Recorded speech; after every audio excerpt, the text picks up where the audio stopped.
Sultan Ibrahim of the Ottoman Empire was a notorious ruler who grew up in a gilded cage known as Kafes, which resulted in mental damage. His story wasn't like those tales of brave knights and noble kings. In contrast, Sultan Ibrahim's life was filled with shadows and sadness. He was born in a lavish palace, but he considered it like a golden cage. Instead of bringing him joy, it only got him sorrow. As the ninth son of Sultan Ahmed I, Ibrahim's chances of becoming king were little, but his mother, Kosem Sultan, wanted to make Ibrahim the next king. She saw potential in Ibrahim and worked secretly to pave his path to the throne. Kosem Sultan was kidnapped in Greece as a teenager and sold into slavery. Later, she became a favorite concubine of Ahmed in the Ottoman court. Gradually, she became the most powerful woman in the empire. From the day Ibrahim was born, there was fear that he would be killed, and when his father died, chaos erupted as people fought for power. It was a violent time, with bloodshed and betrayal at every turn, resulting in one sultan being removed from power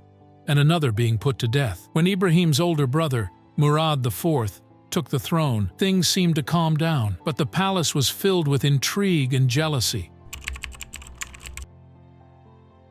In the olden days, there was a rule called primogeniture. This rule said that his oldest son would become the new king when the king died. In the Ottoman Empire, all sons had an equal right to become the next ruler. This caused a lot of trouble when the current ruler died. Instead of peacefully passing on the throne, the sons would fight each other to become the next sultan. They would plot and scheme, even killing each other to gain power. When one son finally became sultan, he would often have his brothers killed so they couldn't challenge him later. It's said that Sultan Mehmet III killed 19 of his younger brothers. People didn't like this violent way of choosing a leader, mainly because it went against their religious teachings. Ahmed I, a later sultan and father of Ibrahim, decided to do things differently. Instead of killing his brothers, he kept them locked away in a part of the palace called the Kafes. This cage was like a particular jail for princes. They were watched all the time and couldn't talk to anyone outside.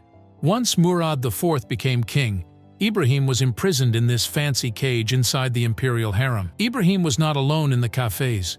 His 3 half-brothers were also imprisoned. Murad was a king who didn't trust anyone, especially his family. He ruled for 16 years, and during that time, sadly, he killed all his brothers one by one. Only Ibrahim, a young and weak boy with severe mental problems, was left. Murad didn't think Ibrahim was a threat because he knew that Ibrahim was mentally damaged, so he left him in the Kafes to suffer alone.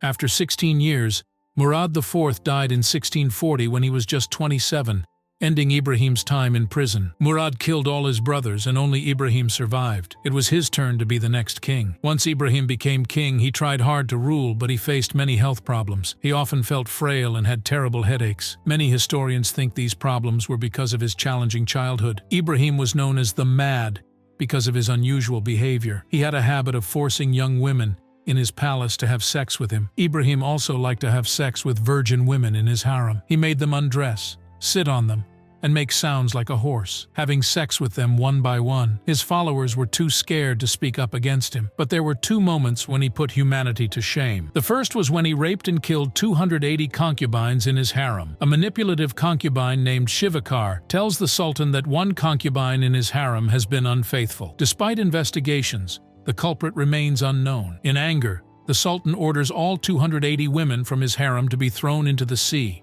where most drown except one. The second was when he raped the daughter of a Grand Mufti of the empire. He saw her at a bath and demanded to marry her, but she refused. This made him very angry. He ordered his men to take her, and he raped her for days and then sent her back to her father. After that, the father of the girl vowed to kill Ibrahim. As time passed, more and more people in the empire didn't like Ibrahim as their leader. They thought he was destroying the empire's reputation. So some important people in the empire, like the soldiers and religious leaders, got together and decided they didn't want Ibrahim to be sultan anymore. The soldiers went to a religious leader called the Grand Mufti. They wanted to agree Grand Mufti to get rid of Ibrahim, and the Grand Mufti said yes. So one day, the soldiers went to take Ibrahim away from his palace, but nobody tried to stop them, not even Ibrahim's guards. They put him in prison, but that wasn't the end of it. The Grand Mufti said Ibrahim should be killed, and that's what happened. 10 days after losing his throne, Ibrahim was strangled to death. Some people say the stories about Ibrahim might be exaggerated, But whether they're true or not, one thing is sure. Ibrahim wasn't a good leader. He only cared about himself and wasn't kind to his people. That's why the empire needed someone better to lead them.